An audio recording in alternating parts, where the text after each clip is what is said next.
최근에 검찰이 공수장 변경 신청을 했어요. 그 내용이 뭐냐면은 우리 유 본부장님이 아까 제가 뭐 했어요. 제명이는 유동규가 깜빡 모른다 라고 했지 않습니까?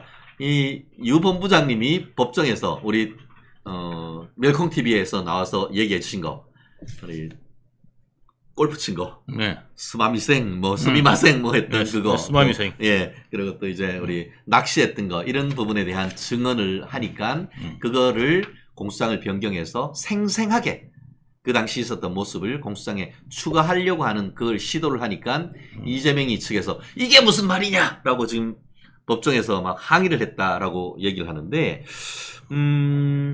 다시 한번 좀 그때 그 호주 출장 건과 관련해서 한번 여쭤보고 싶은 게, 고 김문기 도시개발공사처장이 호주 출장 가게 된 것이 이재명이 콕 집어가지고 김문기를 뵙고 가자라고 했다며요. 네. 그거 하는 일정 담당이나 모든 계획을 유 본부장님이 하셨더랬었습니까 그때? 아니 제가 다 한 건 아니지만 네네. 제가 결제를 하죠. 그리고 제가 이제 정진상하고 그 소통을 하잖아요.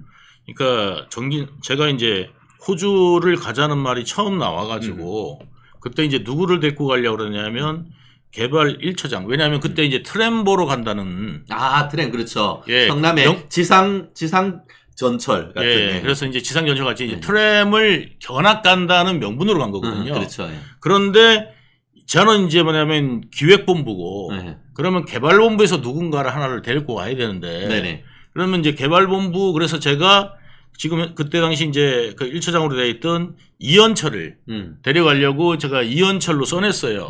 그랬더니 비서실 통해갖고 이제 정진상이 그걸 보더니 네네. 야, 지금 시장님 쉬러 가는 거야. 쉬러 가고 이제 좀 하고. 말만 명분이고. 네. 이게 저기하고 비슷하네. 네. 타지 마라고 똑같아요. 김정숙이랑 똑같네. 타지 마라고 똑같아요. 아니, 타지 말. 그래도 대통령. 이거네. 그러니까, 김정숙의 타지마할, 이재명의 호주 출장, 이렇네. 예, 맞습니다. 똑같아요. 예, 똑같네. 말만 이제 뭐냐면 트램이지. 그거 트램 보려면 유럽 가는 게 나아요. 근데, 거기 가가지고 뉴질랜드에 트램 몇 킬로인 줄 아세요? 500m 있어요. 500m인가 1km밖에 없어요. 예. 근데 그것도 운행이 안 돼. 이런. 예. 그런데 뉴질랜드 뭐 하러 가요, 거기를. 뉴질랜드 구경 갔다가 호주 갔다가 이제 간 거거든. 이재명이 그 당시에 그래서 이제 정진상이 골프도 좀 쳐라 가서. 예. 골프 좋아하는데. 그러니까. 모라토리엄 손해서 골프를 못 친 거예요. 맞다. 성남 모라토리엄 하면서 배째했잖아, 이재명이가. 아니, 배째가 아니에요. 원래 돈이 없는 게 그러니까 뭐냐면 남한테 줄 돈을 못 갚아서 통장이 비어서 빚이 있어서 진짜 빚이 있어서 모라토리엄 선언한 게 아닙니다. 아니다. 예, 뭐냐면 그걸 잘 모르고 계시는 분들이 아직도 많이 계시는데 판교 특별회계라는 게 있어요. 성남시 통장이에요, 말하자면. 그러니까 LH에서 그 판교 특별회계라고 그 판교를 개발하면서 나온 이득 중에서 일부를 판교에 그 특별회계로 넣어준 돈이 있어요. 그렇죠. 예. 그러니까 그거 뭐냐면 기반시설 만들려고, 판교 기반시설 만들려고 돈을 넣어준 게 있는데 이대업 시장이 그거를 일반 회계로 꺼내가지고 뭐냐면 성남시청 짓는데 쓴 거예요. 성남시청 짓는데. 삐까번쩍하게. 예, 그 당시에는. 지금은 뭐 삐까번쩍하지 않아요. 다 그렇게 지니까. 다 예. 그러니까. 근데 이제 그게 초기에 그렇게 졌거든. 네네네. 그랬더니 이제 호화청사 몰라를 있고. 네네. 이래가지고 이재명이 이 호화청사를 많이 하면서 그때 이제 시장되면서 그러다가 나중에 되고 나니까 유야무야 없어지고. 했던 건데 그때 이거를 이제 특별하게 돈이 지금 얼마 남았는지 내가 확인했어요. 제가 그 당시에 그 인수위원회 제가 도시건설 간사를 했거든요. 제가 도시건설 간사를 하다 보니까 공무원들이 갖고 오는데 회계통장 관련돼 갖고는 안 볼 줄 알았나 봐요. 그래서 내가 이제 그거 관련돼서 그 판교에서 번 돈이 어떻게 되고 어떻게 관리되는지 자료를 갖고 와라 그랬더니 처음에 안 가져왔어요. 그 나중에 보니까 돈이 빈 거야. 그래갖고 이 특별하게 돈이 비었다. 이야기하니까 이재명이 바로 거기 이한주도 있었거든요. 네네. 이한주 알죠? 그렇죠. 지금 경기연구원 원장 할 때가 나중에 지금 어디 하면은 민주연구원장. 예. 지가 집이 너무 많아가지고 사퇴도 하고. 집이 너무 많아서 사퇴하고. 예. 다주택자야. 아, 예. 웃겨. 그러니까 돈이 많아. 아무튼 이 사람들은. 그래서 어디서 생겼는지 돈이 많아. 해가지고 이 양반들이 그래가지고 이게 이제 된 거야. 그래가지고 이 특별하게 특별히 돈이 비었다고 네. 모라토리움 선언한 거예요. 네. 그러니까 뭐냐면 일반회계에다가 전용한 거잖아요. 그러니까 이건 남한테 빚진 돈이 아니라 이거는 내가 천천히 그러면 계획해서 쓰면 되는 거고 그다음에 내가 갚아놓으면 되는 거야. 그러니까 이 통장이 빈 거를 이 통장으로 갚아놓으면 되는 건데 그렇죠. 여러분들이 집에서 예를 들어서 주택부금 통장을 갖다가 일반 통장에 넣었다가 만약에 이게 좀 비면은 다시 갖다 넣으면 되잖아요. 근데 남한테 모라토리움을 선언할 이유가 없단 말이지. 그렇죠. 결국은 이제 우리 가게가 있고 하면은 내 통장이라니까. 이 통장, 저 통장, 요 통장 있는데 요 통장 비었다고 나 전부 다 없는 것처럼 네. 사기쳤다는 거네. 사람들한테 남한테 갚을 돈이 없어진 것처럼 네. 이야기한 거란 말이죠. 남한테 갚을 돈이 아니에요. 이게 특별회계라는 거는 뭐냐면 판교 기반시설. 물론 이제 그 부분에 대해서 조금 늦어질 수는 있겠죠. 그렇지만 이거는 뭐냐면 일반회계에다 전용한 거기 때문에 일반회계에서 가져오면 되는 거예요. 그렇죠. 이게 이제 그러니까 이재명이 쓸 돈이 좀 줄어드는 거지 실제로 못 갚는 돈이 아니란 말이에요. 예. 참. 얼마든지 갚을 수 있는 거예요. 그러게 말입니다. 참. 그러니까 이거를 또 나중에 다 해놓고 모라토리움을 갖다가 극복했다고 뭐 극복이 아니에요. 다시 일반회계 갖다 놓으면 되는 거예요 이게. 아까 다시 그 네. 얘기가 들어오면은 아까 얘기한 것처럼 말은 호주 쪽에 있는 트램을 보러 간다고 했지만 사실은 이재명이 놀러 가는 거예요. 그러니까 실질적인 기획인데 그러다 보니까 처음에 그것도 모르고 이게 뭐 열심히 일할 사람 데리고 가고 좀 이재명 잘 모르는 사람도 놓고 하니까 이재명이 좀 불편해 하니까 네. 정진상 전화 와서 와가지고 그래가지고 놀러 가는데 이거 저기 뭐야 이게 보안 잘 지켜야 된다. 예. 정확한 워딩이 어떻게 되죠? 예, 그러니까 그때 보안 잘 지켜야 된다. 뭐 이런 식으로 이야기를 했어요. 그러니까 그리고 좀 편한 사람 데리고 가라.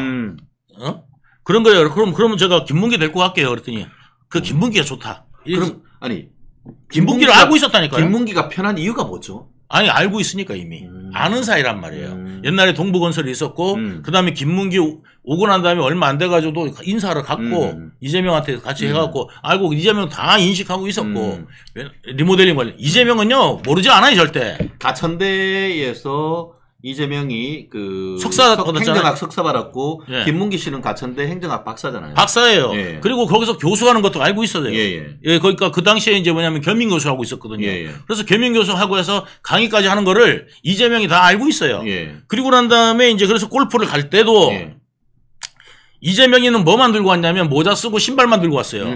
골프 신발만. 나머지 공하고 이런 건 전부 누가 했냐면은 김문기 처장이 다 준비했다고. 와. 그런데 모른다고? 예. 그런데 모른다고요. 5시간 동안 골프를 쳤어요. 네. 예, 거기서 4시간 반에서 5시간 치잖아요, 골프. 아, 그래. 골프장 얘기 다시 한번 좀 해봐요. 거기 있었던 그 골프 치고 나서 김문기가 자기 가족들한테 진짜 오늘 골프도 치고 시장님하고 해서 재밌었다라고 했는데 그 재밌었다. 그 대목이 뭐가 제일 재밌었을까요? 우리는 이제 일행에서 빠져가지고 골프를 치러 가야 되잖아요. 근데 이걸 갖다가 우리 골프 치러 간다? 할 수가 없죠. 그러니까 이재명이 그때 멜버른을 갈 때부터 가이드를 2명을 고용합니다. 예? 한 명 해야 되잖아요. 한 명인데 2명을 고용해요. 가이드 2명일 이유가 없잖아요. 그렇죠. 버스 한 차로 다 다니는데 가이드가 왜 2명이어야 되냐고요. 이것도 우리 멜콩TV 단독인 것 같은데. 예. 이재명 전용 가이드가 따로 있었어요. 그때 그 사람은 누구냐면은 워킹 홀리데이로 온 학생이에요. 워홀 학생이구나. 월 학생이에요. 예. 그래서 그 월 학생이 한국에 왔을 때 저 밥도 한번 사준 적이 있어요. 예, 김문기 차장이 그 워킹 홀리데이 학생하고 통화도 하고 그랬었어요. 한국에서. 그래서 분명히 거기에 좀 기록이 있을 텐데 그 워킹 홀리데이 학생도 그 당시에 그 골프장을 실어다 주고 데리러 왔는데 별도의 SUV를 운행을 했다고. 그래서 그러니까 골프장 백 4개 실으려면 좀 컸어야 3개죠, 3개. 3개구나. 예. 그러니까 아니 백을 실을 필요 없어요. 그거는 골프는 거기서 렌탈을 합니다. 렌탈했구나. 렌탈했어요. 공만 준비하고 티하고 이런 것만 준비했어요. 신발하고. 그렇구나. 예. 그러니까 이재명도 신발은 지가 갖고 왔다고. 그리고 모자는 언제 썼냐면 멜버른 간 게 뉴질랜드를 갔다가 멜버른을 가거든요. 근데 언제부터 골프 모자 쓰고 다녔냐면 뉴질랜드 때부터 쓰고 다녔어요. 그래서 뉴질랜드 때 찍힌 사진 보면은 여기다가 골프 마커가 있는 거예요. T마크. T마커를 그때부터 꽂고 다녔던 거야. 야, 이 정도로 상세한 건데 그걸 모른다? 예. 그리고 골프를 치면은요. 1명, 2명, 3명 가잖아요. 그렇죠. 그리고 이제 운전사 가이드 1명 갔단 말이야. 단 4명이서 간 거야. 그 차를. 이거 쏙 빠져나와가지고 탄 거란 말이에요. 아침에. 그래가지고 쏙 빠져나와서 타고 가는데 한 3, 40분 걸렸어요. 저기 호텔에서. 거기 이제 골프장까지 가는데. 따로 이제. 한 3, 40분 정도, 한 30분 정도? 요 정도 걸렸던 걸로 기억해요. 그래가지고 이제 그때 이제 그 차를 타고. 가는데 딱 3명 타잖아요. 그리고 3명이 딱 빠져나왔잖아요. 그런데도 모른다? 모르는 사람이 같이 골프를 가겠습니까? 이재명이? 그럼 저 사람 누구지? 저 사람 누구야? 오늘 가는 사람 멤버 어떻게 되는 거야? 이렇게 이제 확인을 하잖아요, 원래 골프는. 그렇죠, 아니, 유보 부장님. 그러면 유보 부장님이 그 한국까지 워킹 가이드 했던 친구 전화번호 연락처 있어요? 저는 없는데 김문기 처장이 있었던 걸로 알고 있어요. 연락이 됐었어요. 검찰에서는 그런 친구를 불러서 참고인 조사를 했었어야 될 것 같은데요?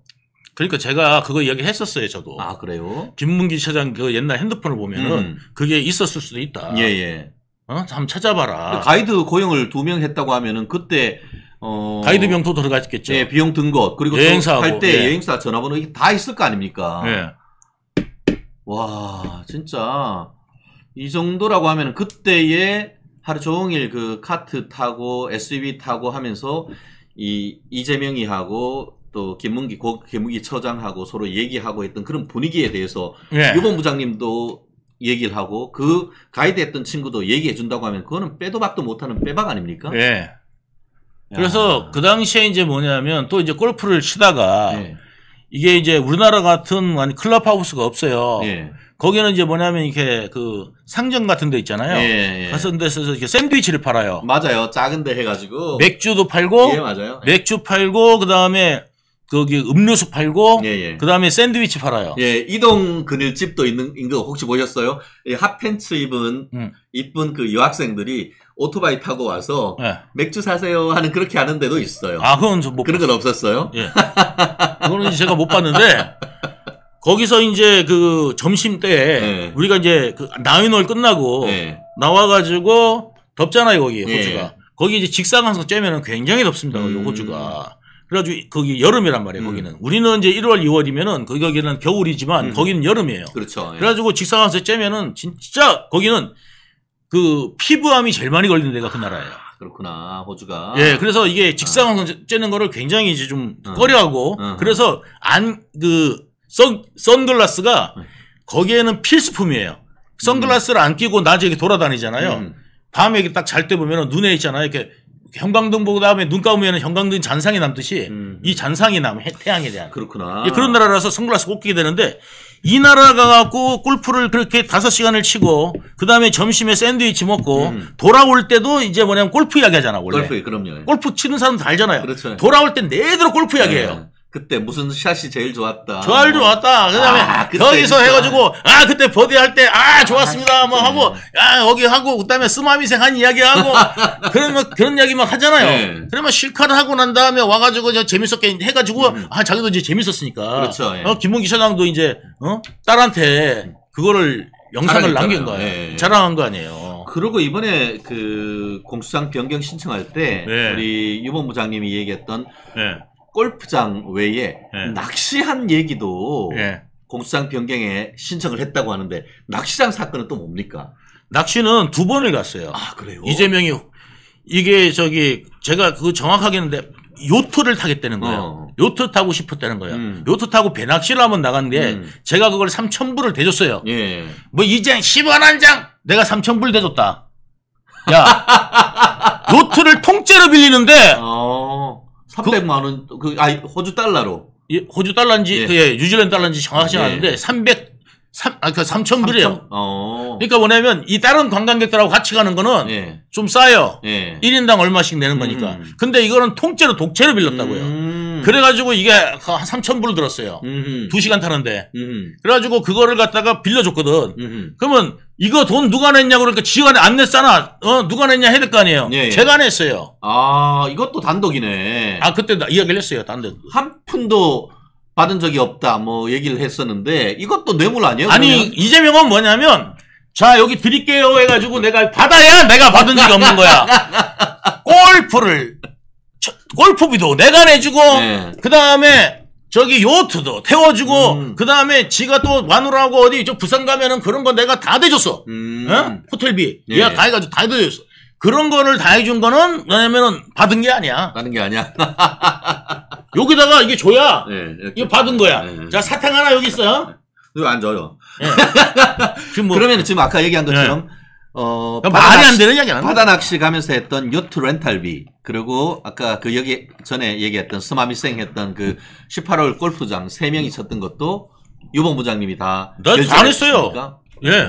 개인 카드로 낸 거예요? 아니, 카드로 안 했어요. 다 그때 현금을 찾아놨었죠. 아, 가시면서. 왜냐면 놀 거라고 그래가지고 준비하라고 그러더라고요. 그래서 정진상 이야기 해가지고 제가 그 당시에 그 달러로 상당히 많이 가지고 갔어요. 그래가지고 그거를 거기서 이제 호주 달러로 바꾸고 뉴질랜드 달러로 바꿔갖고. 아, 그러니까 우리나라에서 호주 달러로 바꾼 게 아니고 우리나라에서는 US 달러, 미화로 해서 미국 달러로 가지고 와서 현지에서 달러를 호주 달러나 이제 뉴질랜드 돈으로 환전했다는 거네요. 네, 그렇습니다. 와, 아주 구체적으로 뭐 어떻게 보면은 본인이 직접 경험하지 않았으면은 조작해서 얘기할 수 없는 그런 진실을 지금 말씀하고 계시네요. 이 달러를 갖다가 환전할 때 제일 좋은 데가 그냥 카지노거든요.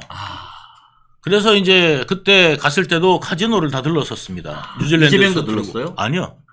이재명은 이제 그런 거는 사진 찍힐까봐 안 하죠. 네. 그런데 이제 저는 이제 우리 일행들은 다 또 다 가죠. 네, 아니, 땡기는 건 아니고 그런 건 안 하는데.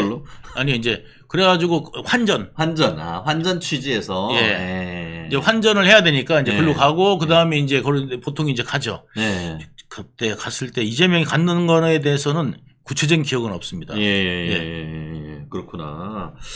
야, 낚시 가가지고 뭐 좀 좋은 거 좀 낚으셨어요? 저는 안 갔고요. 왜냐면 제가 가면은 좀 이제 거기 저기 이재명하고 자꾸 빠지니까 공무원들이 의심할 거 아니에요. 그러나 싶어가지고 저는 그때 돈만 대주고 그 다음에 안 갔죠. 돈만 대주고 안 갔고 그래가지고 그때 이제 갔다 왔는데 제가 김문기한테 들었는지 그 다음에 저기 비서가 수행 비서가 김모 씨 또 있어요. 그래가지고 거기한테 들었는지는 명확치는 않지만 한 80cm 정도 되는 참돔을 잡았답니다. 그래서 내가 가기 전에 가이드한테 신신당부를 했거든요. 뭐 잡으시면 거기서 선상에서 회 떠가지고 이렇게 먹게 좀 그런 것도 초장하고 다 준비해 가라. 그러니까 그런 거는 걱정하지 마라. 내가 알아서 할게. 해가지고 보냈단 말이에요. 그렇구나. 네, 거기서 그러니까 거기 참돔 잡았다. 그렇게 들었습니다. 있을 수도 있겠네. 있을 수 있어요. 그때 사진 찍은 걸 내가 봤어요. 예. 아주 구체적이네. 네. 그리고 이제 또 저기 멜버른에서도 멜버른인지 시드니에서 또 한 번 낚시를 하고 싶다 그랬어요. 낚시를 하고 싶다 그래갖고 어디로 갔냐면은 낚시를 하고 싶다 그래가지고 일부러 찾아간 데가 어디냐면은 저기 마켓에 가서 마켓에 가가지고 낚시 도구를 샀어요. 낚시 도구가 어디 있어요, 낚시를 하게. 그래갖고 너무 좋은 걸 할 수는 없고, 그래가지고 이제. 한번 쓰고 버려야 되니까. 그래갖고 낚시 도구를 이제 샀어요. 쪼매난 거 이렇게. 해가지고 이제 좀, 해가지고 사가지고, 이재명하고 거기 이제 갔는데 어디서 했느냐면, 미션 임파서블 퉁가 찍은 데인가. 그 장소에서, 촬영 장소. 데만 갔네. 거기에서 했는데 자꾸 밑걸림이 너무 심해가지고 이게 이제 원투 낚시를 하니까 밑걸림이 심해가지고 이게 이제 뭐냐면 이게 흘림질을 해야 되는데 이게 이제 원투밖에 조급하다 보니까 흘림질을 살 수가 없잖아요. 그래가지고 그걸 이제 원투를 가져갔더니 밑걸림이 심해가지고 너무 걸리니까. 아이고, 잡히진 않고. 예, 근데 잡았어요. 요만한 거.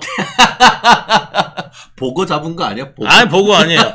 요만한 거 잡았어요. 요만한 걸 잡아갖고, 이름도 모르겠어.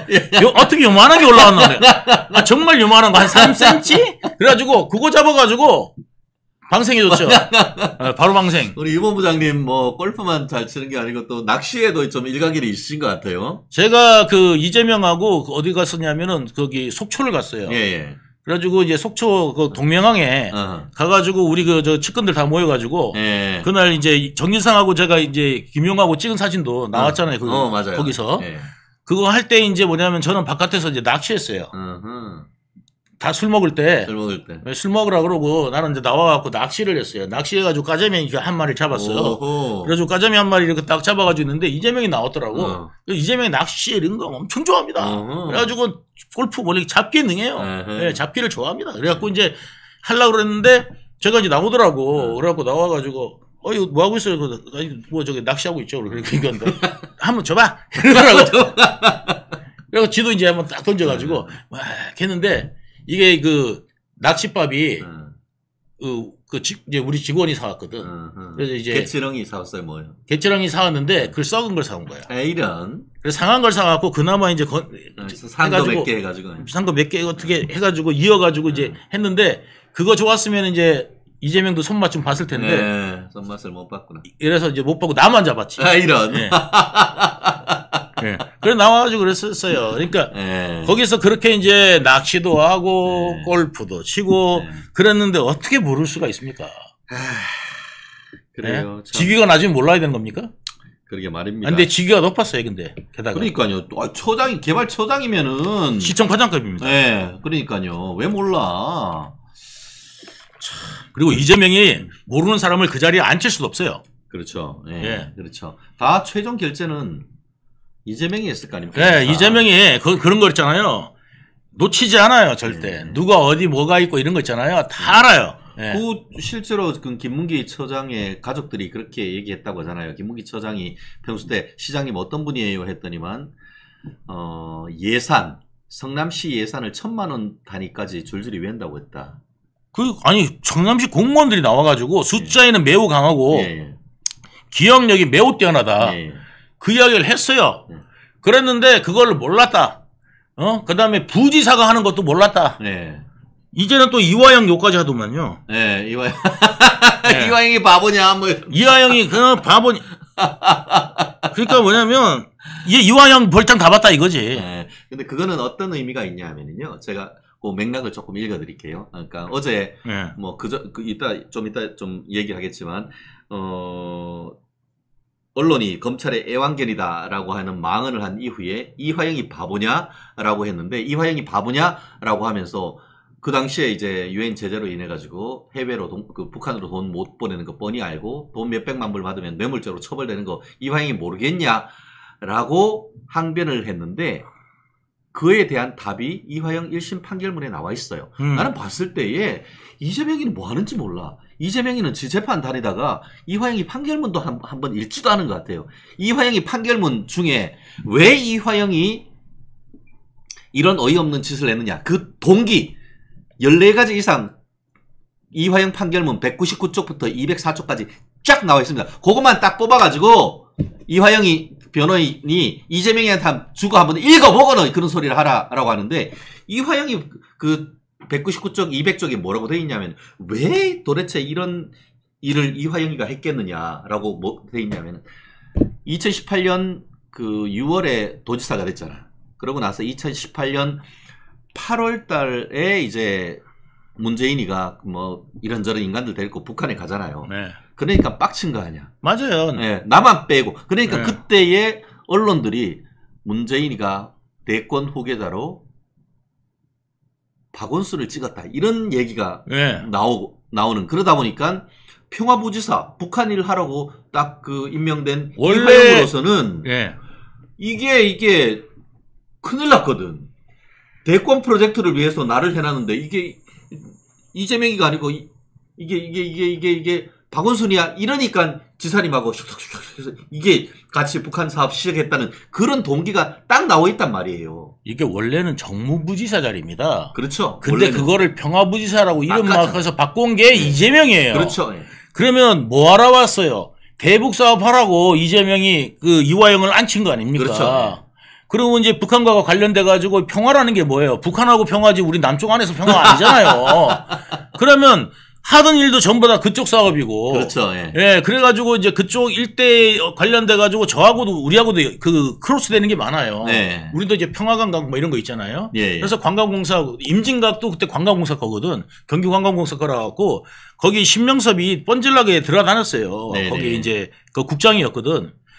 평화협력국. 신명섭 예, 국장 예. 예, 평화협력국장이 그 뻔질나게 들어다녔어요. 거기가 지금 이화영이하고 이재명한테 유리한 증언을 어떻게 보면 위증에 가까운 얘기를 예. 하는 걸로 알고 있어요. 예. 왜냐면 그게 이제 걔들은 그게 살 거니까. 그러니까. 그러니까 이제 신명섭이 그때 이제 평화협력국장인데 걔도 이제 뭐냐면은 그 이화영 측근이에요. 그렇죠. 그걸로 이제 들어온 거예요. 예. 그래가지고 이제 그걸로 이제 들어와가지고 이제 국장 자리 줘가지고 하고 있다가 했던 사람인데 이제 그런 사람들은 전부 다 이제 이재명한테 또 하나 위증을 하는 거예요. 그러니까 위증으로 맞고 위증으로 맞고 네. 이게 무슨 카드 돌려막기도 아니고 예? 그런 식으로 지금 이재명이 살아남는 방법이 있는데 이제 종지부가 온 거죠. 네. 증거가 드러난 거예요. 녹음도 돼 있고. 그렇습니다. 예. 네.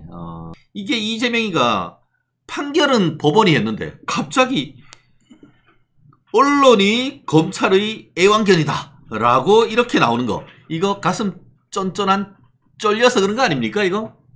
어디? 그러니까 이재명이가 왜 이렇게 이게 검찰도 비난하고 뭐 모든 사람을 다 지 말만 안 들으면 모든 사람을 다 욕하죠. 이 사람은 뭐냐면 태생이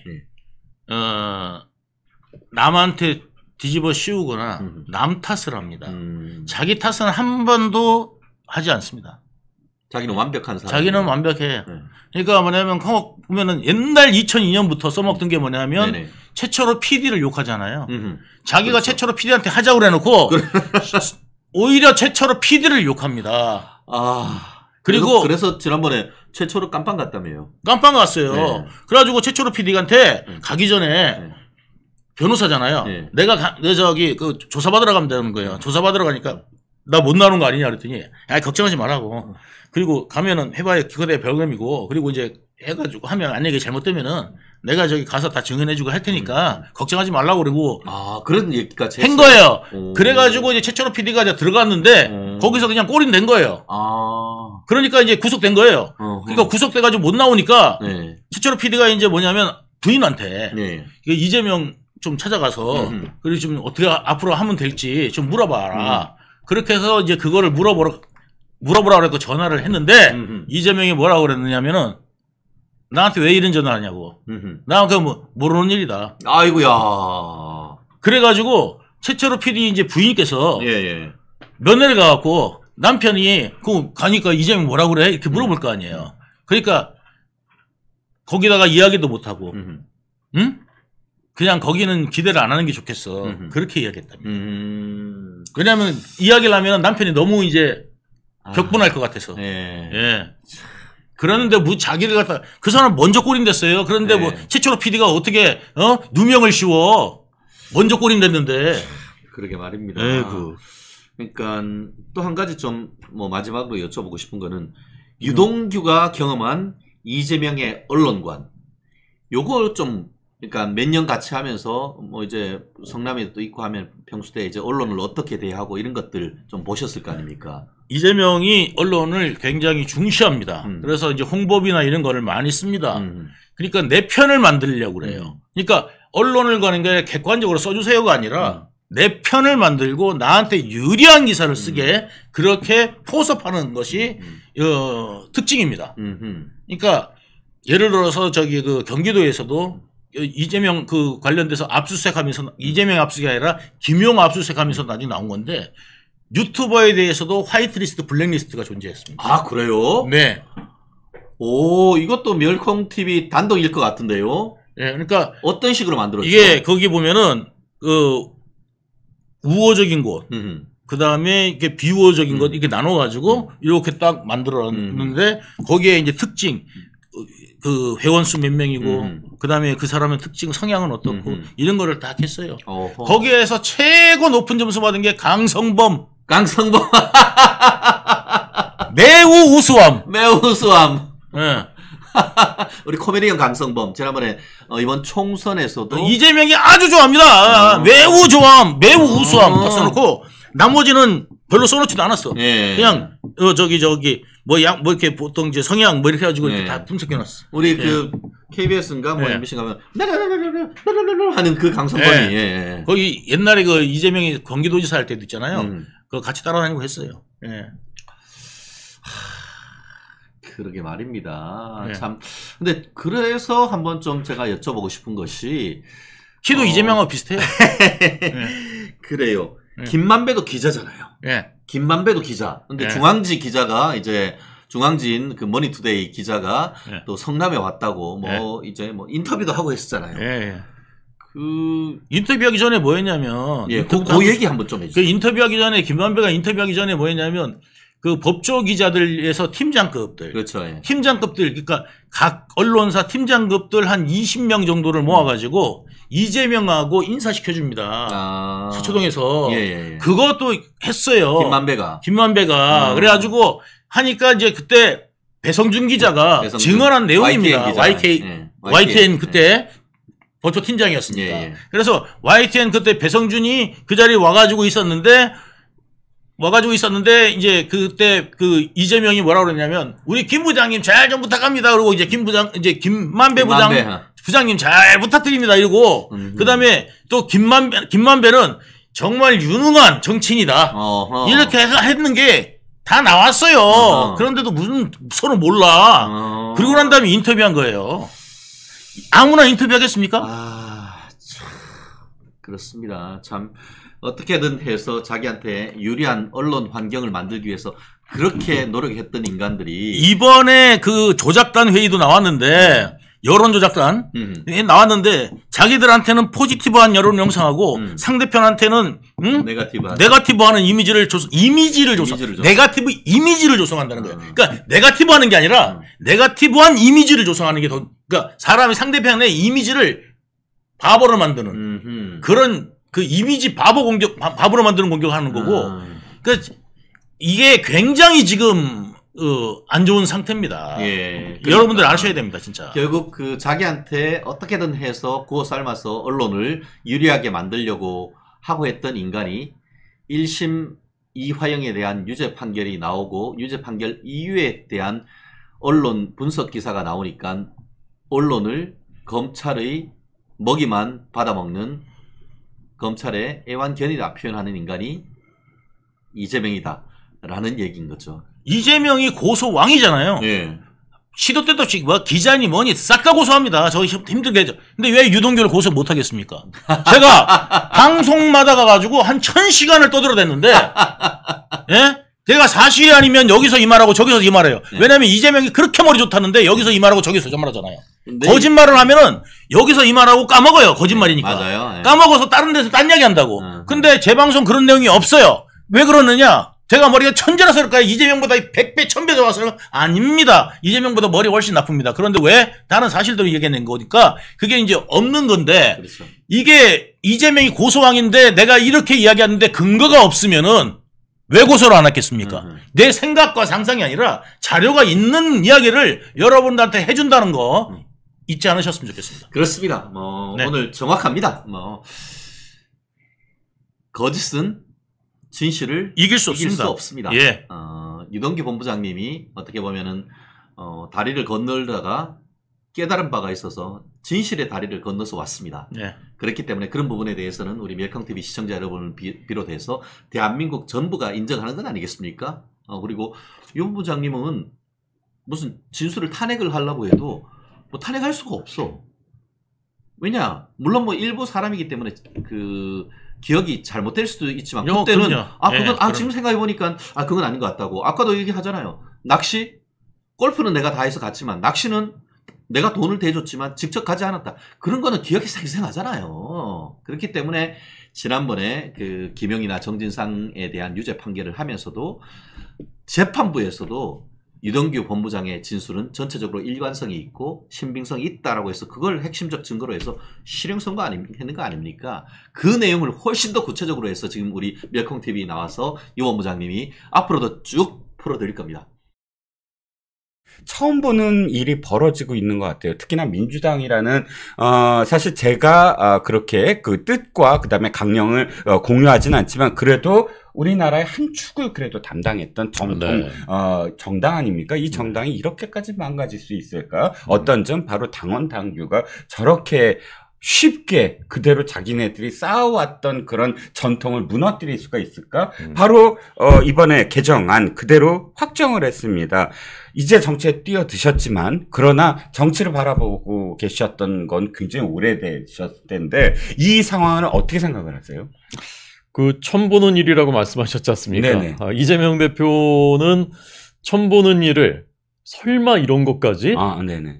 이런 거를 하는 거 전문가죠. 그렇죠. 예, 역사상 저는 그 최고라고 생각합니다. 그 분야에서. 네네. 대선 전 얘기는 이게 빼고요. 대선 이후에 직후에 방산주 2억 원어치를 매입한 강철멘탈의 소유자지 않습니까? 그렇죠. 2달 만에 개항을 해 설마 출마하랴 했는데 출마해서 금패치 달았고요. 예. 넉 달 만에 대선 지구 넉 달 만에 당대표 출마 선언하더니 당대표가 됐고요. 네. 작년 6월에는 교섭단체 대표연설 국회에서 직접 국회 제1당의 교섭단체가 불체포 특권 포기하겠다라고 대표연설을 해놓고 석 달 만에 그 말을 뒤집었지 않습니까? 일일이 의원들한테 전화해서 나 좀 부결시켜줘 이렇게 전화를 했다고 하죠. 읍소를 했다고. 예. 올해 초에는 그야말로 이제 그 잠재적인 경쟁자 그리고 그 앞선 모든 과정에서 조금이라도 적극적이지 않았던 사람들 죄다 공천 학살했지 않습니까? 그렇죠. 비명 횡사. 네네. 이런 정말 상상도 못한 일들을 막 이제 자행을 하다가 이번에는 이제 당헌이란 건 당의 헌법이지 않습니까? 네네. 헌법. 그렇죠. 예. 근데 이제 헌법을 대선 출마하려는 사람은 출마 1년 전에 대표직을 사퇴해야 되는데 네. 저희 당의 경우는 1년 6개월 전에 사퇴해야 되고요. 그렇죠. 이 당은 1년 전이니까 2026년 3월에는 사퇴를 해야 되는 건데 이제 2026년 6월에 그 지방선거가 있으니까 여기 공천권을 행사하지 못하면 불안하다고 생각한 거죠. 그렇죠. 방탄도 불안하고 대선 후보 불안하고 그러니까 이제 이걸 바꿔가지고 특별하고 상당한 이유가 있을 때는 사퇴 시한을 당무위가 결정한다라고 되어 있는 거예요. 당무위는 대표가 망치 치는 자리거든요. 그렇죠. 근데 세상에 특별하고 상당한 이유라는 주관적이고 애매한 이유를 헌법에다가 넣는 이런 집단이 어디에 있습니까? 그렇죠. 그런데 이런 일을 아무렇지도 않게 자행하는 지금 그 민주당은 이건 정말 이제 민주당 그 민주자를 붙이기가 어렵고요. 제가 보기에 민주당은 당헌이 필요 없습니다. 딱 한 조만 있으면 됩니다. 딱 한 줄. 제1조. 1조 1항. 네. 모든 당의 결정은 이재명 대표의 뜻에 따른다. 그냥 이렇게 하면 됩니다. 그렇죠. 당은 괜히 이거 할 필요 없습니다. 예. 아니 말씀 듣다 보니까 지금 왜 법사위에서 내는 그런 퇴행법들 있잖아요. 그것도 법률을 하나만 있으면 된다고 하더라고요. 이재명 수사재판 금지법. 그것만 있으면 굳이 탄핵 이런 것도 할 필요 없다. 이런 얘기가 있더라고요. 사실은 이름은 그럴듯하게 지금 표적수사금지법이니 피의사실 공표죄니 수사기관 무고죄니 이렇게 붙여가지고 발의를 했지만 그 내용들은 지금 말씀하신 이재명 수사재판 금지법 똑같은 얘기입니다. 그렇습니다. 그런데 호 대변인님 제가 그러니까 눈길을 끄는 게 이거예요. 다른 것들은 다 이재명과 관련된 법이라고, 그러니까 당원 당규라고 칩시다. 이것까지 왜 되돌렸느냐 뭐냐면 귀책 사유가 있는 그런 그러니까 그 왜 보궐선거는 그 정당에서 그러니까 민주당에서 내지 않기를 한 거 이거 굉장히 힘들게 사실 그때 만들었거든요. 문재인 때 중앙위원회 거쳐서 그건 어떤 거였냐면 당의 지지율이 떨어지고 막 표를 더 모집할 때 이 어떤 정당이든 여기까지 우리가 하겠습니다 하고 사실은 국민들한테 호소하고 당이 거듭나는 걸 보여주는 거거든요. 이게 서로 혁신 경쟁이잖아요. 그건 사실 국민들 입장에서는 너무 당연한 건데 지네들 잘못해갖고 세금 들여서 선거를 다시 치르는 거니까 그 정당이 면목이 있으면 안 내는 거잖아요. 그런데 슬그머니 그것까지도 이번에 다시 되돌려 버렸어요. 아니 이재명과 직접적인 관련이 없는 것 같은데 그것까지 되돌린 이유는 뭘까요? 이번에 저도 오늘 알았거든요. 사실 그 사실을. 근데 이제 11개 당원 11개 조항을 일괄적으로 이제 다 바꿨더라고요. 거기 이제 아주 독소 조항들이 있는데. 그렇죠. 국회의장이나 원내대표 뽑을 때도 당원들 20% 그러니까 개딸들 그까지 넣게 돼 있는 그 내용도 여기 포함되어 있고. 그렇죠. 그 전부터 논란이 있었던 부정부패 혐의로 기소되더라도 직무를 정지시키는 거, 이건 이제 이재명 대표랑 직접 연관된 거니까. 네. 이것도 이제 아예 이제 빼버렸고. 네. 거기에 플러스 지금 선배님 말씀하신 그 내용이 들어있는데. 네네. 그 내용 왜 넣는지 저도 사실 좀 의아하긴 했는데. 네. 제가 보기에는 이제 워낙 이제 기소되거나 뭐 이렇게 아니면 이제 의원직을 잃게 되는 경우가 너무 많으니까. 네. 점점 많아질 수 있지 않습니까? 그러니까 아예 그냥 빼버린 거 아닌가. 아예 논란의 소지를 차단하기 이미 많이 어겼고 당원에 넣어놓고 어겼고 너덜너덜했었죠. 예, 지난번 총선 때 저희 당은 다 지켰거든요. 사실 그때 있었던 보궐선거들에서 다 안 냈거든요, 후보를. 네, 그런 거 아닌가 하고 짐작만 해봅니다. 그렇죠. 그러니까 저는 제가 생각할 때 한동훈 비대위원장이 약속한 거를 이번에 어쨌든 지켰으면 좋겠어요. 네. 그때 국민한테 약속했잖아요. 총선 때 우리가 들어가면 기득권 다 내려놓겠다. 네. 만약에 기소 단계에서부터 기소가 된다고 한다면 그때부터 세비 전부 다 반납하겠다. 뭐 이런 약속하지 않았나요? 나중에 금고 이상의 형이 확정되면 재판 기간 동안에 세비 다 반납하겠다. 네네. 그거 사실 지금 뭐 유야무야 되면 안 될 것 같은데요. 네네네. 그렇죠. 그거 저희 당 공천받은 사람들이 다 서약했거든요. 네네. 서약서 냈거든요. 네. 이거는 뭐 총선 이겼든 졌든 지켜야 되는 약속인 거죠. 네. 시청자 여러분, 골프여신님 또 슈퍼챗 해주셨습니다. 대단히 감사합니다. 지금 호 대변인께서 말씀하셨던 부분, 그러니까 너희들 그렇게 약속했는데 너희들은 지킬 거야 라고 언제나 눈을 부릅뜨고 계속 국민의힘을 주시하셨으면 좋겠습니다. 자, 이재명 방탄을 위해서 정말 해괴한 법률안들이 숙려기간도 없이 정말 자판기에 딱 누르면 그냥 토로록하고 튀어나오지 법률들이 나오고 있습니다. 어떻게 지켜보셨어요? 이게 법이라는 것은 우리가 살아가는 우리 사회의 근간을 만드는 것이지 않습니까? 네네. 그리고 법이 하나 만들어지면 네. 거기에 의해서 수많은 사람들의 민생과 일상이 다 직접적으로 영향을 받습니다. 네. 민주당이 지난 국회 때 입법 폭주해가지고 만들었던 임대차 3법 같은 거, 이게 얼마나 많은 사람들의 일상에 영향을 직접적으로 악영향을 미쳤습니까? 그렇죠. 그러니까 앞으로도 이 폭탄이 언제 얼만큼 또 돌아올지도 모르는 그런 상태입니다. 네. 그래서 법을 만들 때는 여야가 다수당과 소수당이 서로 협의도 하고 토론도 하고 그렇게 하라고 이제 숙려기간도 만들어 놓고 네. 법안 심사 소위원회도 만들어 놓고 네. 또 어떤 것은 이제 패스트 트랙을 지정해서도 할 수 있게 돼 있고 뭐 그런 것이지 않습니까? 네네. 자, 그런데 이제 이것을 전부 패스트 트랙 기간도 지금 4분의 1 이하로 줄이겠다. 그다음에 뭐 안건 조정, 뭐 법안 심사 소위원회, 숙려기간 뭐 이런 거 다 없앨 수 있도록 지금 국회법을 이제 개정하겠다라는 거 아니에요. 네네. 그러니까 극단적인 경우에는 하루 만에 법안 본회의까지 통과시킬 수 있게 돼 있는 거거든요. 네. 이거는 그러니까 지금까지 한 번도 본 적이 없었던 일이거든요. 네네. 우리나라 그 정당 역사에서, 국회 역사에서 한 당이 과반 이상 차지한 적이 얼마나 많았습니까? 그렇지만 그렇죠. 한 번도 이런 생각은 발상조차 못 해봤었던 그렇죠. 일이거든요. 근데 이런 일을 그냥 아무렇지도 않게 막 저지른단 말입니다. 네. 그래서 저는 진짜 아까 제가 말씀드린 국난이라고 저는 국난이라 네. 생각해요. 정말 무시무시한 일이 1984 있지 않습니까? 조지 네. 오웰의 소설. 네네네. 저희 어릴 때 이제 많이 이제 회자가 됐었고 우리 그렇죠. 세대는 다 아는 건데 네네. 빅브라더가 모든 것을 감시하고 통제하는 그 사회지 않습니까? 네. 근데 저는 그것의 그 현실이 되는 그 어둡고 짙은 그림자를 요즘만큼 정말 절실하게 저는 느낀 적이 없습니다. 정말 심각한 상황입니다. 자, 이것도 한번 여쭤볼게요. 지금 이렇게 당원 당규를 개정하는 가장 큰 목적이 당원 중심의 정당 민주주의를 하겠다라는 뜻이라고 주장을 합니다. 다른 거 보지 마. 우리는 정말 당원들의 뜻을 이렇게까지 담아내는 거야. 라고 포장을 하고 있어요. 그런데 제가, 그 말이 맞는 거 아니야? 라고 하는 사람들이 분명히 있거든요. 저는 이해가 가지 않지만, 원래 정당은 당원 중심인데, 이들이 얘기하는 당원 중심이 과연 진짜 정당 민주주의인가요? 정당 민주주의를 민주당이 말할 자격이 있습니까? 전당대회 때 돈 봉투를 돌린 사건이 다 백일화에 폭로돼서 지금 재판을 받고 있지 않습니까? 네. 그런데도 반성조차 하지 않고 있지 않습니까? 그렇군요. 계속 부인하지 않습니까? 그렇죠. 그 당시에 뽑힌 대표는. 네.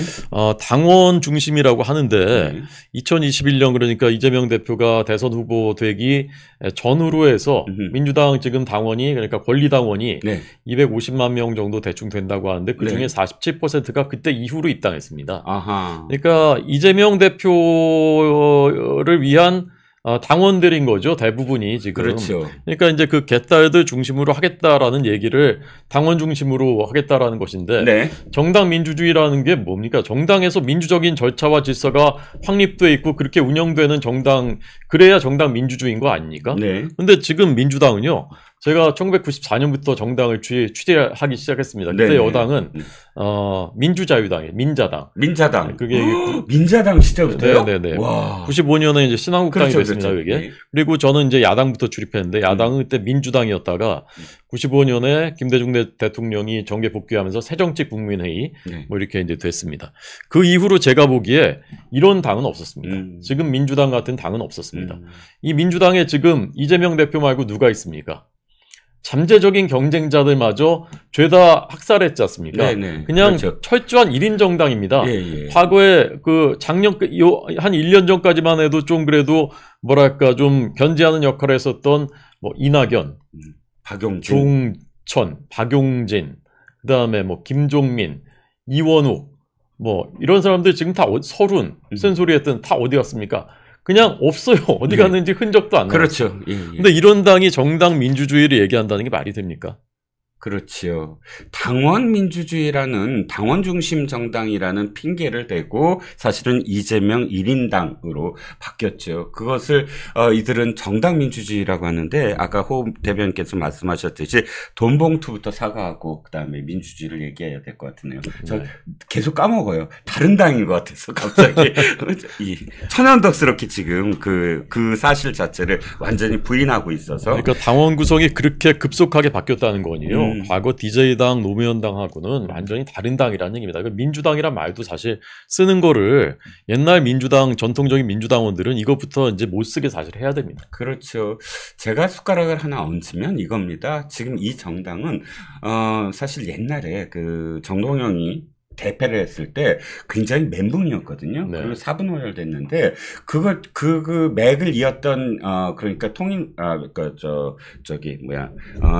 통합민주당 시절에 손학규가 이제 손학규 대표가 대표로 있었을 때 문성근이라든지 이런 원외에 있는 사람들이 이 당을 접수하겠다. 그러고 온라인 당원을 모집했어요. 네. 근데 딱 개딸들 같은 거였거든요. 즉 점령하기 위해서 자신들의 어떤 지지자들을 당원으로 들어가게 해서 주류가 된다. 이게 언제나 점점 쌓여갖고 이 전통이 지금 개딸들까지 이어져 내려왔다. 네. 즉 이 관행은 그냥 잘못된 팬덤, 이게 당원이 아니라 잘못된 팬덤들이 그대로 당을 점령해서 자신들의 의지대로 당을 좌우한다. 네. 이게 바로 당원 중심주의다라고 주장하는 포장하는 속내 이 모양이라는 거죠. 네, 맞습니다. 미국은요, 네. 공화당이나 민주당이나 이제 대선 후보 뽑을 때 프라이머리 코커스 같은 걸 하지 않습니까? 그렇죠. 당원들이 참여하는데 거기 당원 등록되어 있는 게 아닙니다. 네. 지지한 사람들이 그 자리에 가는 거거든요. 네. 그럼 이제 당원이라고 인정해주고 거기서 이제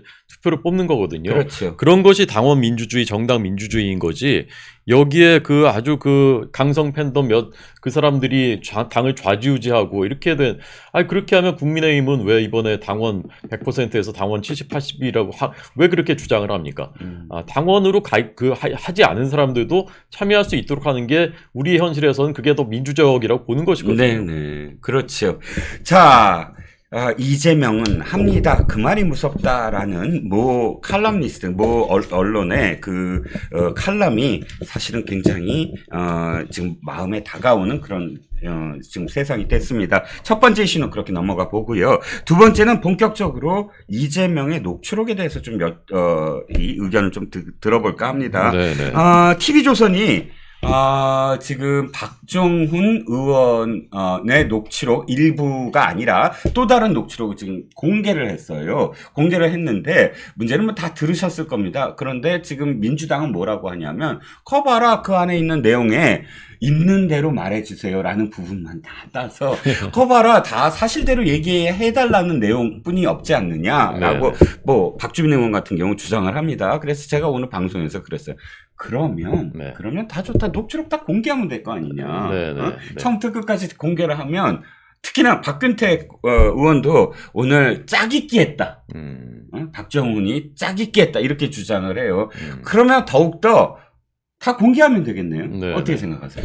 법정에선 사실 이제 그것들이 이제 다 공개가 돼서 이미 공개됐죠. 판사도 듣고 하지 않습니까? 이제 그걸 들어보면요, 우리가 그 텍스트로 느낄 수 없는 그 컨텍스트 같은 걸 이제 느끼잖아요. 그 사람의 이제 말이 어떻게 시작해서 어떻게 흘러가는지 이런 거 이제 사실 이제 판사도 이제 그런 걸 보면서 이제 종합적으로 판단하는 것이죠. 전체 맥락을 보겠죠.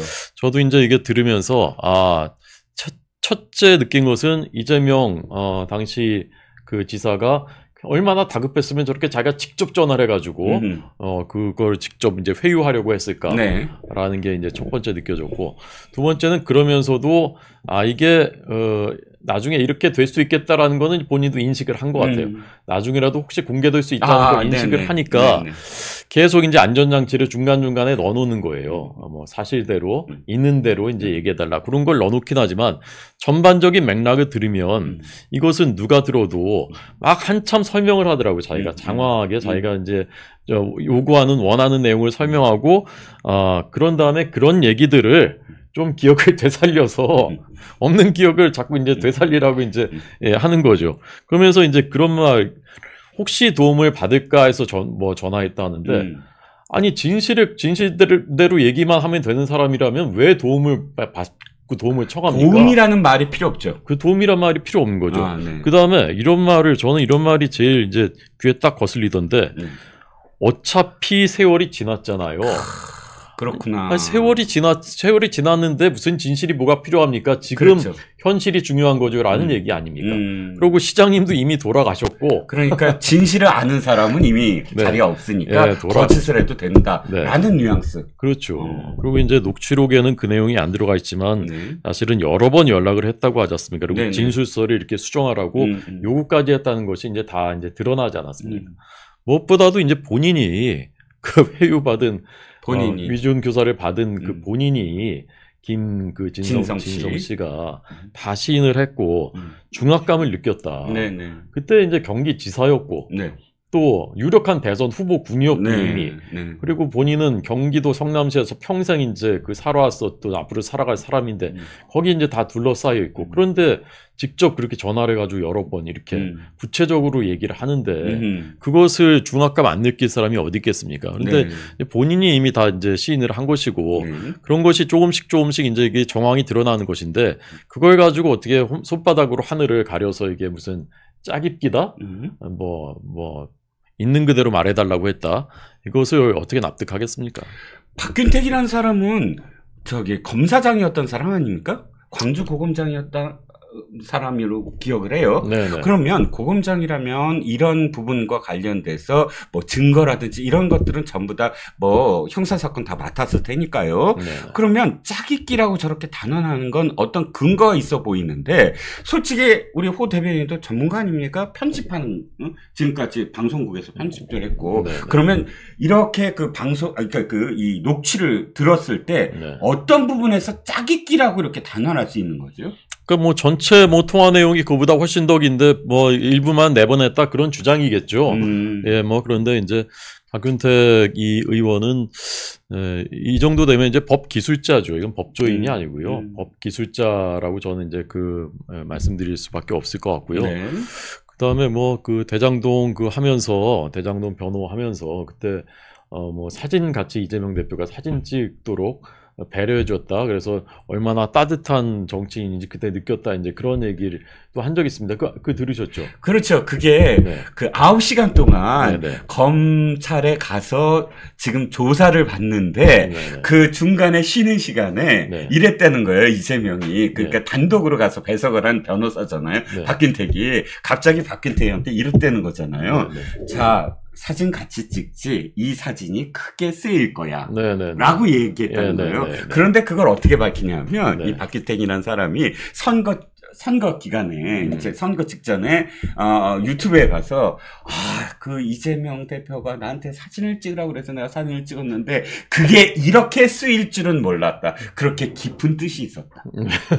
아니 이건 뭐냐면은 완전히 대가 있잖아요. 네네. 왜 그러니까 변호사비 대납이죠. 대납. 네. 그렇잖아요. 변호사를 지금 왜 이 얘기가 나오냐면 이재명의 재산은 거의 변동이 없어요. 그런데 지금 2년 동안 뭐 7개 혐의에 7개 재판 7개 혐의에 거꾸로 4개 재판이지만 7개 재판이잖아요. 건수로는. 네네. 11개 혐의고. 그러면 사실은 어마어마하게 변호사비가 들어야 되잖아요. 네네. 근데 변호사비가 그러니까 드는 낀커녕 그렇게 재산의 변동이 크지 않다. 그러면 좀 전에 했던 것도 전부 다 대가, 그러니까 공천을 대가로 해서 변호사를 다 그렇게 변호를 하게 맡겼다. 이거를 자백하는 사람으로밖에 안 느껴져요. 저도 똑같이 느꼈고요. 네. 그래서 저는 이거는 법적으로도 문제가 될 소지가 있다라고 생각합니다. 이게 뭐 공천을 사실상 이제 암시해 준 거고 그 대가로 해서 이번에 대장동 변호사들 다 금배지 달았잖아요. 5명. 아주 막내 변호사 뭐 김동아,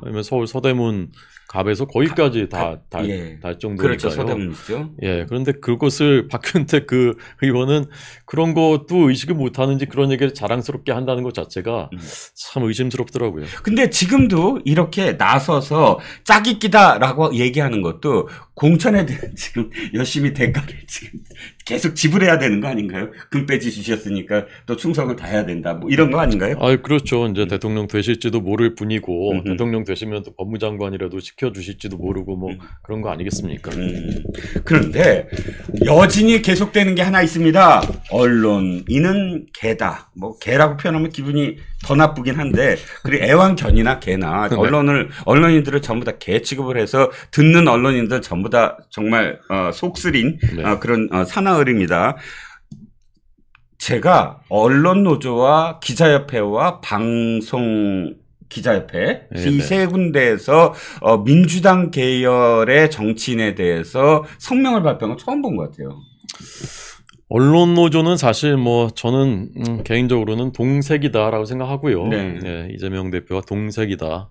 기자협회는 그보다 조금 덜하지만 뭐 비슷한 이제 그 노선 속에 있는 뭐 대체로 이제 그렇게 평가가 되는데 사실은 너무 늦게 냈죠. 이틀인가 지나서. 여론이 이제 워낙 비판적이고 뭐 하냐 이제 하니까 이제 냈는데 이재명의 사과를 요구했죠. 네네. 그렇다 하더라도 굉장히 이례적인 거죠. 얼마나 이게 상식 밖의 발언이면 언론노조가 성명을 냈다 하는 거는 정말 이거는 뭐 더 이상 뭐 갈 수가 없는 데까지 갔다라는 얘기입니다. 이재명 대표는 이제 와서 이게 무슨 개 얘기를 언론에 빗대는 거는 학술 용어다. 뭐 감시견, 와치독 뭐 이런 거랑 비슷한 거다라고 하는데 저는 만약에 윤석열 대통령께서요, 언론을 상대로 언론은 애완견 역할을 하고 있다 이렇게 만약에 발언했다고는 어떻게 됐을까요? 아마 그날로 모든 그 언론노조 소속 기자들이 동원이 돼서 대통령실을 삥 둘러갖고 언론 자유는 끝났다. 저는 뭐 탄핵 얘기 나왔어요. 탄핵 얘기 바로 나왔어요. 바로 나왔겠죠. 맞습니다. 그런데 저는 더 가관인 게 거기에 대해서 해명이랍시고 이재명이 오늘 한 말입니다. 보셨어요? 일부라는 말을 지금 썼네요. 일부 법조기자 행태를 비판했다 하면서 아니 3개 그 언론 관련 유관 기관이 요구한 것을 듣지 않아요. 아니 사과해라 그랬는데 사과하지 않았어요. 거기에 대해서 내 말을 잘못 곱게 해서 들었다 하면서 나는 일부 법조기자에 해당되는 얘기를 했다. 나 이렇게 진짜 뻣뻣하게 해명하는 사람도 처음 봤네. 어떻게 생각하세요? 일부 법조기자 행태를 했다고 하는 게 언론이 그러니까 검찰의 애완견이다라고 한 말이 일치가 되나요?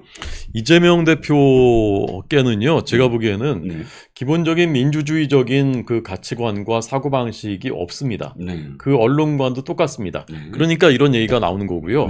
사법부에 대한 민주적 통제, 뭐 이런 것도 다 민주주의의 기본 질서인 상권 분립, 의회 민주주의 이런 거 다 부정하고 있지 않습니까? 저는 이제 이 언론관을 보여준 것으로 그거에 이제 종지부를 찍은 것과 이제 똑같다고 생각하고요. 저는 이것이 이제 좌파적인 그 사고의 이제 속성입니다. 좌파들은 내가 100% 옳다, 그러니까 독선. 그러니까 내가 옳으니까 어떤 수단과 방법을 써도 된다라고 하는 오만, 이게 이제 기본적인 속성이거든요. 그러니까 나처럼 정의롭게 하는데 언론이 나를 반대하고 나를 비판해? 이건 이제 척결의 대상이다. 이런 그 사고 구조 속에 있는 좌파들의 기본 속성인데, 이재명 대표는 이게 이제 아주 이제 그 중에 이제 더 강한 분이라고 저는 생각하고요. 일부 법조기자를 비판하셨다고 했는데, 자, 그 얘기가 안부수씨 판결, 1심 판결은 왜 보도 안 했느냐? 첫 번째 그거. 그다음에 안부수씨 딸한테 쌍방울이 오피스텔 사줬다는 건 왜 보도 안 했느냐? 그 두 가지 들면서 이제 애왕전 얘기한 거거든요. 네네. 그 두 가지는요. 이재명 대표님 말씀대로 일부 저기만 안 하는 게 아니고 거의 모든 언론이 보도하지 않았습니다. 네, 맞습니다. 아주 대표적인 진보 언론이라고 하는 신문들도 안부수씨 1심 판결하고 비교해가지고 기사를 아무도 쓰지 않았습니다.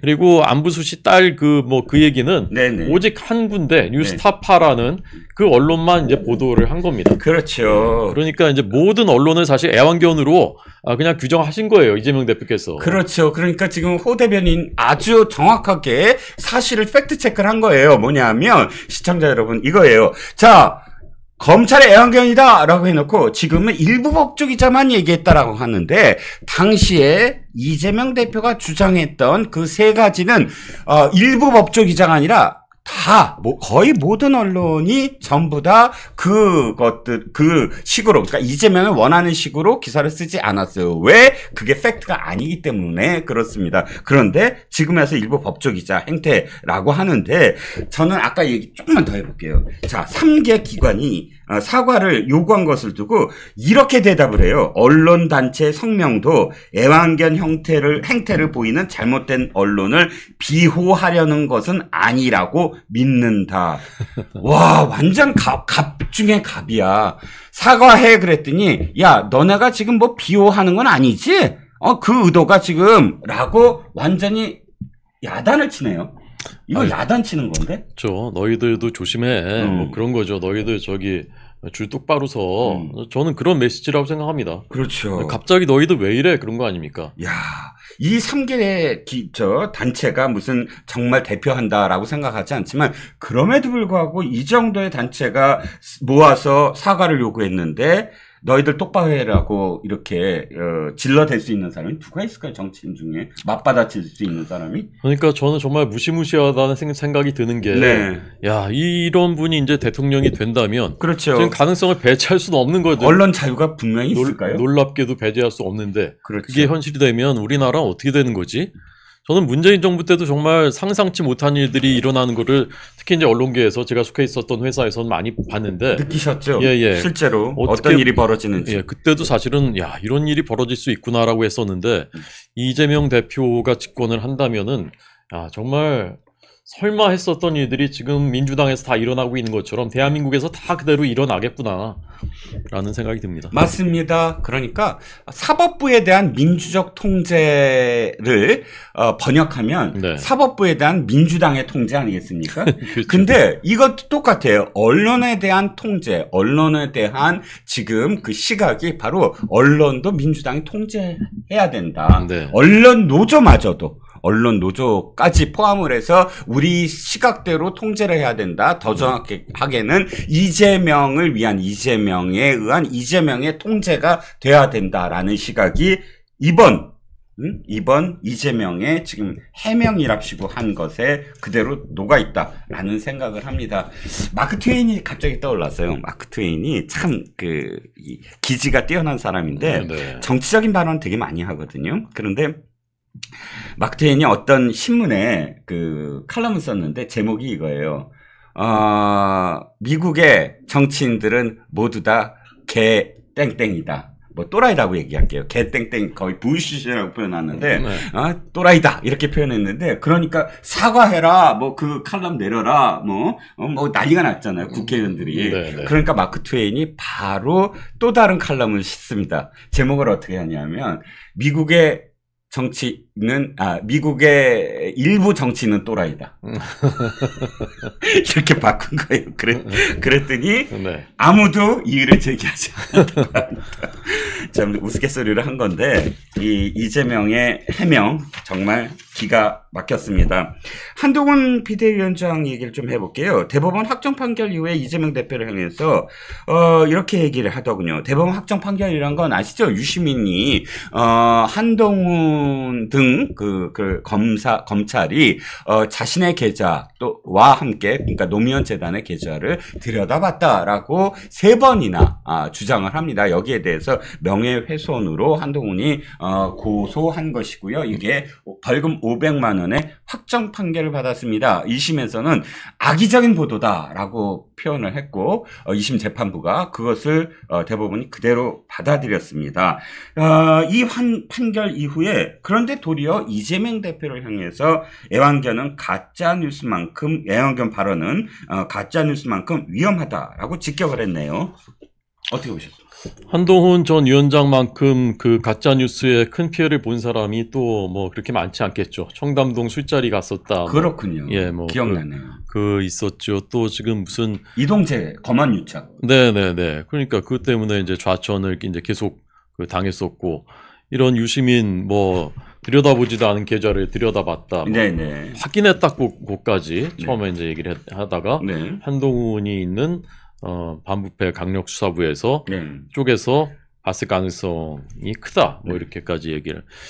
이렇게 가짜뉴스 피해를 봤지만 그래도 그렇다고 해서 언론 전체를 애완견이다라고 이렇게 통제하고 재갈을 물리고 이건 민주주의에 아주 근본적인 위협이 된다고 보는 거죠. 한동훈 전 위원장은. 한동훈 전 위원장이 사실은 언론에 대해서 뭐 이렇게 어떨 때는 뭐 강력하게 하는 것 같기도 하지만 한동훈 전 위원장만큼 언론들하고 많이 접촉하는 사람은 많지 않거든요. 사실. 실제로 지금 유세장에서 한동훈 비대위원장이 온 적이 있죠. 저희 유세하실 때 구로에 느낌이 어떠셨어요? 그러니까 평소에 유세하는 것과 한동훈 비대위원장이 직접 왔을 때 그 유세장의 어떤 분위기. 그러니까 유세 때보다는 이제 사실 이제 그 비대위에서 비대위 회의를 하러 이제 출근할 때 한동훈 위원장이 그다음에 지방 방문할 때 이럴 때 항상 기자들과 아주 기자들이 요청하는 것 이상의 횟수와 시간으로 기자들과 이제 일문일답을 늘 합니다. 출근할 때마다 항상 오랜 시간을 이제 일문일답이 이어지고요. 거의 이제 손드는 사람이 없을 때까지 일문일답을 이제 다 받습니다. 그리고 지방 갔을 때도 어떨 때는 뭐 어디 갔다가 광주 갔다가 청주 갔다 이렇게 하면은 보통 이제 한 번 하는 것이 이제 관례인데 광주에서 한 번 하고 또 청주에는 또 청주 지역 기자들이 또 오기도 하고 그러니까 청주에서 또 한 번 이제 그 일문일답을 충분히 하는 거예요. 그러니까 한동훈 위원장이 그런 말을 한 적이 있습니다. 제가 너무 한동훈 편 지금 전당대회 보면 아니 그냥 그때 느끼셨던 왜냐면 그때 당시에 왜 그걸 지금 증언할 수 약간 이야기할 수 있냐면 대변인 하셨죠. 비대위 대변인. 그래서 뭐 편을 든 게 아니라 그 당시에 무슨 일이 있었는가 그것만 말씀해 주시면 돼요. 그렇죠. 그러니까 한동훈 위원장이 불편한 질문을 감수할 수 있어야 되는 것이 그 정치인이다, 정치 지도자다. 그 질문들이 저도 이제 옆에서 이제 듣다 보면은 불편한 질문들이 사실은 더 많죠. 질문들의 대부분은 불편한 질문이 기자들은 또 불편한 질문을 하는 사람들이에요. 그런데 그걸 이제 다 받고 다 이제 답변을 해주고 충분히 그런 게 이제 언론관이거든요. 제가 볼 때 한동훈 위원장의 언론관이고 또 저희 당의 지도자들의 언론관이라고 저는 생각을 합니다. 그렇게 이제 언론이 때로는 어떨 때는 실수하기도 하고 어떨 때는 악의적인 경우도 있지만 악의적인 건 악의적인 것대로 대응을 하고 그렇지만 언론 전체에 대해서 적대적이거나 회피하거나 그래서는 안 되는 게 그게 이제 민주주의의 기본인 것이거든요. 그래서 저는 이런 그 이재명 대표 같은 이런 자기 사고의 일단을 드러내 보이는 건데 굉장히 위험하다라고 생각합니다. 호 대변인 보시기에 정말 그 팩트만 말씀해 주세요. 한동훈 비대위원장이 진짜 곤란한 질문이라고 했을 때 외면하거나 회피하거나 입을 닫은 적이 있나요? 제가 봤을 때는 없습니다. 한 번도 없었어요? 어떤 식이건 답변을 다 했고요. 예, 그리고 시간은 충분히 정말 그 더 이상 질문이 안 나올 때까지 거의 예, 그렇게 받았고요. 사실은 근데 제가 그 당사에 들어갈 때마다 봤어요. 봤는데 옆에 그 같이 있었던 참모들은 기자들한테 자 이제 끝내겠습니다. 끝내겠습니다 하는데 그때마다 한동훈 비대위원장이 아니요. 끝까지 더 받겠습니다 하고 한두 사람이라도 더 받고 질문자가 없을 때까지 하는 경우를 많이 봤거든요. 그렇습니다. 그거 항상 이제 유튜브로 라이브로 이제 중계가 되니까 이제 그런 장면들 다 이제 국민들 지켜보셨죠.